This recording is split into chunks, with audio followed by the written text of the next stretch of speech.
It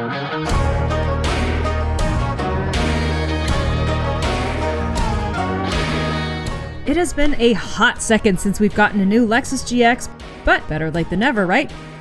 The second gen GX debuted 15 years ago, which is basically ancient history, but the new one is finally here. And guess what? We've driven it. Traditionally, the GX is the Lexus that's designed to go off-road with an available third row. That means today's model has a standard full-time four-wheel drive system and a Torsen-limited slip-locking center differential. All that's moved along by a 3.4-liter twin-turbo V6 that makes 349 horsepower and 479 pound-feet of torque, which is more powerful than the outgoing V8. A hybrid engine will come later on, but for now, we'll focus on the V6. Presently, the GX comes in 6 different trim levels: Premium, Premium Plus, Luxury, Luxury Plus, Overtrail, and Overtrail Plus. The new GX is big and blocky on the outside, and you know what? It's big and blocky on the inside too. We're told Lexus used lots of straight lines here, so it's easier to tell how far the SUV may be tilting when you're on a particularly tough trail. Sitting in it, we like how clear the 14-inch infotainment screen is, and that optional panoramic electrochromatic roof glass is sick. It's a dope feature that lets in either some or a ton of light at the touch of a button. 3 rows of seats are standard on premium and luxury models, and 2 rows are standard on Overtrail models. We took some time to hang out in each row and can report that third row materials aren't stellar, and it's pretty tight back there as well. Furthermore, we weren't super wowed by the design in the front row either.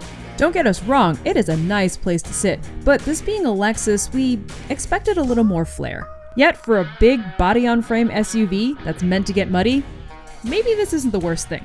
The best part of driving a large Lexus SUV like this is you feel on top of the world. Takeoff from stops are smooth, and there's plenty of power to get you around. Out of all the trims we tried, we thought the Overtrail with 33-inch all-terrain tires had the best ride quality, followed by the Premium, aka the base model, on 20-inch wheels. The Luxury Plus could have ridden better, and that was with the adaptive suspension. Oh, and just because there are now too few cylinders than before, don't expect gas mileage to be stellar. The MPGs are still pretty low. Every single model was extremely quiet inside the cabin, something you expect from a Lexus. The off-road trails Lexus picked for us were relatively tame, but the Overtrail plus GX still made easy work of them. Both the brake and accelerator pedal were responsive, which is important in these low-speed, low-traction situations. With good body control, the Lexus was overall quite impressive, despite how big it is. It stayed sure-footed and felt capable throughout. There's even an electronically assisted off-road function called crawl control that comes with 5 different speeds. We tried this out, but it did make us wonder, what's the point? Don't people go off-roading specifically to enjoy it themselves? Anyway, as a final note, we thought the electronically assisted steering was pretty good in an off-road application. It actually provided decent feedback and added to the GX's overall confidence on the trail. This new GX will compete directly in the luxury off-road space, which means it has the Land Rover Defender right in its crosshairs. Now you might be asking yourself, who the hell is taking their very expensive Lexus off-roading where the chances of damage are high?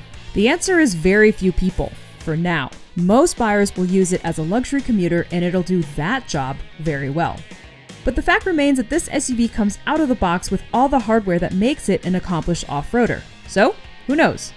Maybe by the second or third owner, we'll see these things overlanding out on the trails. But the point is, no matter the job, the GX will get it done.